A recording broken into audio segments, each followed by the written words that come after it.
Helo a croeso cynnes i chi I ail gyfres i'r Gâr Greadigol.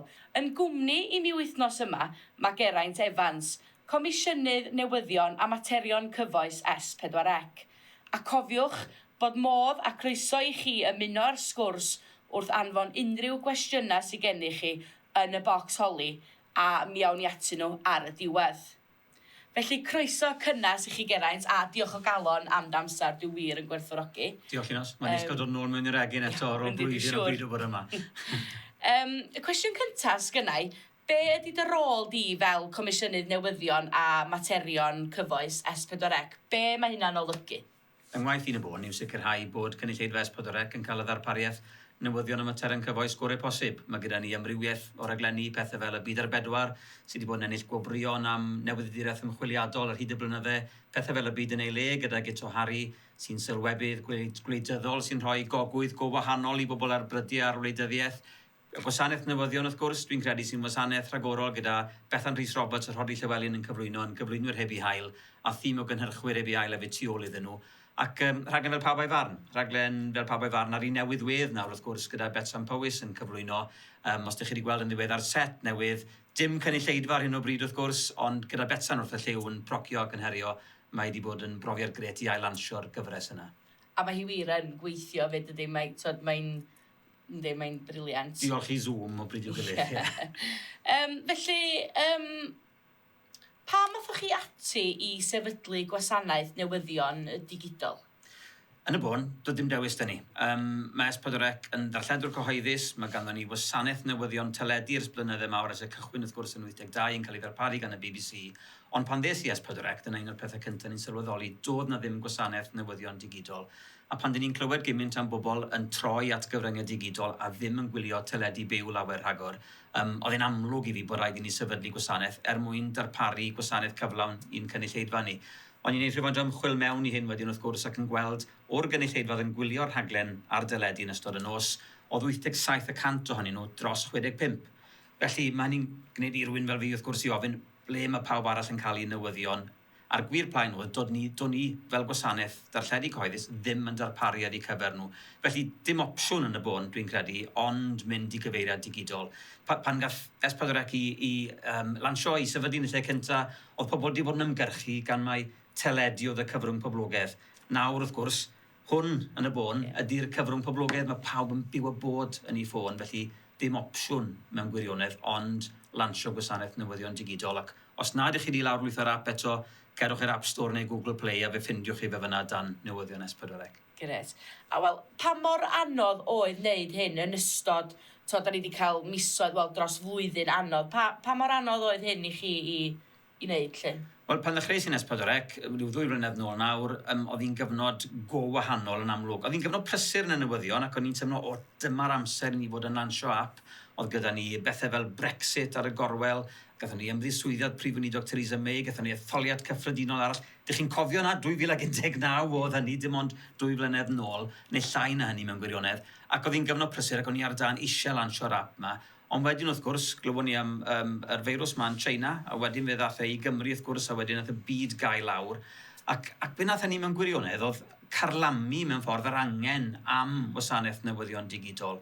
Oedd e'n anodd, dwi ddim wedi bod mewn i'r adeilad yma ers rhyw flwyddyn, ond oedd rhaid I ni, oedd yr angen yn fwy amlwg fyth. Felly be nathon ni ddechrau, oedd be nathon ni gyflogi 2 newyddiadurwr I roi newyddiaduraeth data I bobl. Oedd pobl ddim jyst eisiau gwylio'r newyddion yn y nos, oedd pobl eisiau gwybod beth oedd y ffigurau diweddara yng Nghymru, beth oedd y diweddara yn Sir Gâr, sut oedd hynny'n cymaru gyda ddo. Felly nathon ni gyflogi 2 newyddiadurwr I wneud hynny I ddechrau, ac wedyn dechrau ffrydio hefyd y cynadleddau'r wasg yma Llywodraeth Cymru ni'n gwneud.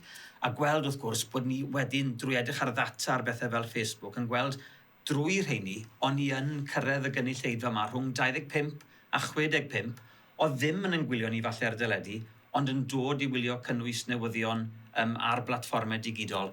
Felly, oedd roedd yn anodd, dyn ni erbyn hyn wedi penodi 6 o newyddiadurwyr, golygydd a dirprwy a tîm o 4 yn gweithio gyda nhw, 2 arall yn y BBC sy'n gweithio'n benodol ar gynnwys I S4C, a dwi'n wedi cwrdd â un nhw, wyneb yn wyneb, ond mae'r tîm yna, maen nhw wedi bod yn wych yn bwrw ati gyda brwdfrydedd ac ymrwymiad rhyfeddol mewn gwirionedd I gyflenwi gwasanaeth oedd dim ond rhyw flwyddyn neu ddwy nôl yn syniad yn ymhenni, ond nawr yn rhywbeth sydd ar eich ffôn symudol chi. Ie, anhygol. Felly gafodd yr app i lansio dechrau mis yma. Be all gynulleidfa ddisgwyl ar yr app yma? Be fedra ni weld ar yr app yma? Wel, un o'r resymau eraill mawr dros greu'r app oedd yn bod ni am roi pluraliaeth newyddion i bobl. Mae yna rhywfaint o ferniadu wedi bod gan sylwebwyr ar hyd y blynydde, falle bod cymaint o newyddion Cymraeg yn dod gan y BBC. BBC sy'n gyfrifol am newyddion Radio Cymru, a BBC sy'n gyfrifol am gyflenwi newyddion S4C i ni ar deledu. Felly be mae'r app yn trio wneud ydy bod ni'n curadu newyddion o nifer o ffynonellau amrywiol, allai fod mor amrywiol â golwg i'r New York Times. Ond yn y canol hefyd, mae gyda ni bartneriaeth arbennig gyda golwg, felly mae'r cynnwys yna sydd ar golwg 360 yn cael llwyfan gwahanol, falle'n cyrraedd pobl wahanol. Dyn ni hefyd mewn partneriaeth gyda ITV yn troi rhywfaint o'r newyddion sy'n cael ei gyflenwi ganddyn nhw yn Saesneg ar gyfer rhaglen nosweithiol. Mae hwnna yn cael ei gyflenwi rhywfaint ohono fe ar gael yn y Gymraeg. Felly amrywiol ffynonellau dwi'n credu fydd o'r prif bethau cewch chi ar yr app yma. Gret, diolch. Ac oeddech chi'n dweud bod yr app wedi cael ei greu oherwydd bod pobl ddim yn gwylio gymaint a hynny o deledu. Dwi'n sbio nôl arna fi'n chwilio am newyddion a'i ar gyfryngau cymdeithasol, felly o'n i'n chwilio amdano fo. Felly, lle mae hynna'n gadw fatha dyfodol S4C fel sianel wedyn? Dwi'n credu bod e'n gwestiwn mawr i S4C ar hyn o bryd lle dyn ni'n mynd. Wrth gwrs mae angen i ni fwydo'r sianel deledu. Mae'r sgrin yn anghornel ystafell dal yn boblogaidd iawn, ond ydy pobl yn gwylio rhaglenni teledu byw nosweithiol, neu ydyn nhw'n gwylio Netflix, ydyn nhw'n gwylio iPlayer, ydyn nhw'n gwylio Click. Felly, i S4C, mae'n her enfawr y shift mae i ddigidol i bobl yn gwylio pryd bynnag maen nhw eisiau, nid dim ond y teledu byw. Wrth gwrs, bydd rhaglenni nosweithio fel hyn o newyddion S4C, operau sebon, pobl o cwm, rownd y rownd, yr adloniant, bydd ei gyd yna drymau a'r chwaraeon, ond mae rhaid i ni feddwl hefyd sut dyn ni'n cyrraedd y bobl sydd ddim yn gwylio teledu nosweithiol byw fel yna. Falle'r gynulleidfa hun sy'n dieddol o wneud yna, ffordd dyn ni'n cyrraedd pobl ifanc. Felly mae eisiau ni ddatblygu Click i fod yn rhywbeth lot mwy hygyrch, gallwch chi fynd ato fe ar eich ffôn, ar eich dyfais symudol, ar deledu mewn ffordd hwylus, fel bod chi'n gallu dal fyny pryd bynnag eich bod chi eisiau, ond bod ni hefyd yn cyrraedd pobl ar lwyfannau eraill, fel mae Hans wedi wneud mor llwyddiannus yn ddigidol, a nawr gobeithio fel mae'r app newyddion yn mynd i wneud hefyd. Felly mae'r dyfodol yn rhywbeth dyn ni'n carlamu tuag ato fe, dyn ni yn wynebu'r heriau, ond yn hyderus y gallwn ni gwrdd ag anghenion pobl o bob math. Difyr, mae o fel bod S4C yn mynd ar lwybr newydd a mae'n swnio'n hynod gyffroes. Felly fel comisiynydd, be ydych chi fel arfer yn gomisiynu i drio denu cynulleidfa i wylio S4C? Wel, un o'r pethau ni eisiau gwneud pan ddes i S4C, oeddwn ni eisiau bod ni yn medru cynnyrchu dogfennau heriol, dogfennau ffeithiol, caled, fydde falle yn creu tipyn o sŵn. A dyna un o'r pethau dyn ni wedi llwyddo i wneud. Dwi wedi bod yn gweithio gyda'n Comisiynydd Ffeithiol neu Llun Oswyn i ddatblygu ac i annog cwmnïau i gyflenwi dogfennau. Falle do'n ni ddim yn cael gymaint cynt. Mae yna dair wedi bod ar S4C yn ddiweddar sydd wedi gwneud tipyn o argraff, dwi'n credu. Dogfen ar Llofruddiaeth Mike O'Leary, fel rhywun sy'n byw yn yr ardal Llun Os, fyddwch chi'n gwybod, oedd e'n achos trasig, ond yn achos oedd pawb yn siarad amdano fe. Ac fydd yna dipyn o sŵn o amgylch hynny pan nath y ddogfen hynny mas. So dwi'n gwybod bod da chi glip i chi yn mynd i ddangos i bobl. Gyda ni glip bach i ddangos i chi o'r ddogfen arbennig yma wan.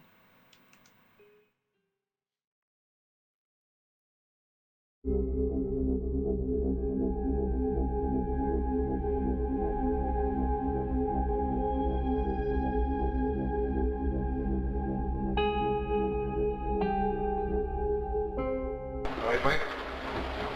Sitting down. I'm in Armford police station, arrested on suspicion of murder. Sefydlu dal i fwrw ni sy'n credu. Mae dal yn rhywbeth sy'n digwydd rhwng ffylen. Ni'n eistedd yma weithiau drwy'n y ffordd ni'n siarad. Ni'n fel, mae hwn actually digwydd. A pethau sydd wedi digwydd yn just angredadwy. Os y gwyn da fe, pan oedd yn gweld mi a oedd yn joio. Os oedd hi'n cerdded off, dar oedd yn codi, chasau ddi, nes i'w gwneud saff o stwff. Oedd yn joio. Yn drach ymlaen i retairo, i Caerfyrddin i'r ysgol o stwff o la. So, mi'n wedi mynd ar y fe, so...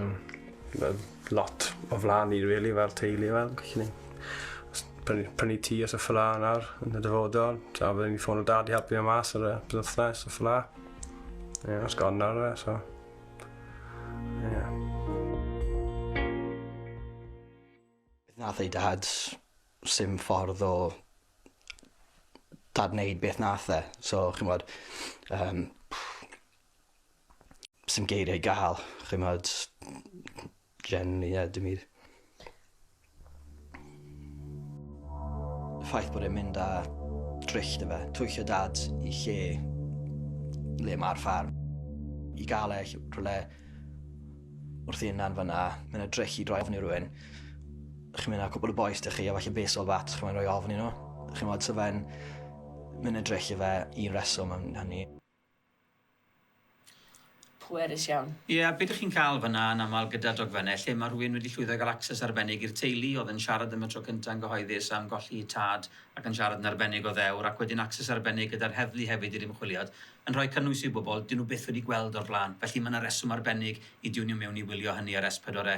A dyna gethon ni hefyd gyda'r ddwy ddogfen arall yn ddiweddar. Un yn wythnos neu ddwy nôl nawr Cadw Cyfrinach, stori lle oedd Gareth Potter yn siarad am y tro cyntaf yn gyhoeddus 20 mlynedd wedi John Owen gael ei arestio am droseddau rhyw yn erbyn plant yn ysgol Rhydfelen, yn siarad am y tro cyntaf mor ddewr eto am yr hyn oedd wedi digwydd iddo fe, a hwnna'n ddogfen bwerus iawn iawn. Ac wedyn un arall, rhyw chydig fisoedd nôl, yn dilyn y Prif Weinidog Mark Drakeford yn ei waith yn ystod y pandemig. Eto, cael mynediad i rwle lle di pobl ddim yn arfer gweld, mewn i gyfarfodydd cabinet, mewn tu ôl i'r drysau parc-y-teis, ac yn gweld y Prif Weinidog wrth ei waith, yn gweld beth oedd e wir yn meddwl am Boris Johnson, a tipyn o siarad am honno wedyn ym mhob man, ymhlith cynulleidfa ddi-Gymraeg yn ogystal â chynulleidfa Gymraeg, ac mewn llefydd fel Whitehall a Choridorau San Steffan hefyd. Gret. A pa fath o ymateb mae'r dogfennau yma wedi gael gan eich gynulleidfa chi? Y ddogfen yma ar Llofruddiaeth Mike O'Leary, ymateb rhyfeddol yn yr ardal yma, tipyn o'r gwylio ni'n gallu gweld yn dod o ardal Sir Gâr, ond y math o ddogfen hefyd, dwi'n credu fyddech chi yn yr un modd yn gallu gweld ar Netflix dyddiau yma, achos mae'n stori anhygoel, yr hyn ddigwyddodd yn drasig ac yn yr access yn anhygoel i'r teulu ac i'r heddlu. Felly dogfen fydde'n gallu sefyll ar ei thrad i hun lle bynnag fydde'n ymddangos, dwi'n credu. O, bedant, so dwi'n cytuno. Felly, mae etholiad y fis nesa.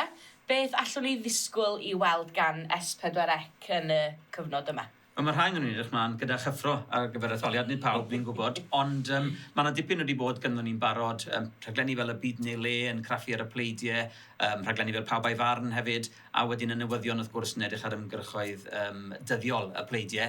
Tu hwnt i hynny, wrth gwrs, mae yna ddau beth mawr yn digwydd lenni, sef pleidlais am y tro cyntaf i bobl ifanc dros 16, ac mae'n raglen arbennig ar S4C yn clywed be fysa pobl 16 oed yn wneud, tas nhw'n Prif Weinidog yn fuan. Felly fydd hynna'n gipolwg ar fel mae pobl ifanc yn gweld yr etholiad yma. Ond y peth mawr arall wrth gwrs ydy yn bod ni tro yma, a dwi'n falch iawn o hyn, ddim yn mynd i weld pobl yn cael eu hethol i cynrychioli ni yn oriau ma yn y bore, slei bach fel sy'n neb yn ei gweld nhw'n mynd mewn i'r Senedd, ond mae'r cyfri yn mynd i fod yn digwydd ddwrnod wedi'r etholiad. Felly fydd y raglen arbennig ar S4C o 1:15 ar y dydd Gwener, pan fydd y cyfri wedi dechrau i ddod â'r canlyniadau i chi drwy'r dydd, dim ond yr etholiad fydd ar S4C o 1:15 tan yn bod ni'n gwybod beth fydd y canlyniad. Felly, ar fai y seithfed, dyna fydd adloniant nos Wener ar S4C fydd etholiad 2021. Gwych, a dwi'n edrych yn fawr iawn i gael gwylio. Enwedig y rhaglen pobl ifanc, be fysa nhw'n wneud fel Prif Weinidog, ie? Ie, yn hollol. Gret.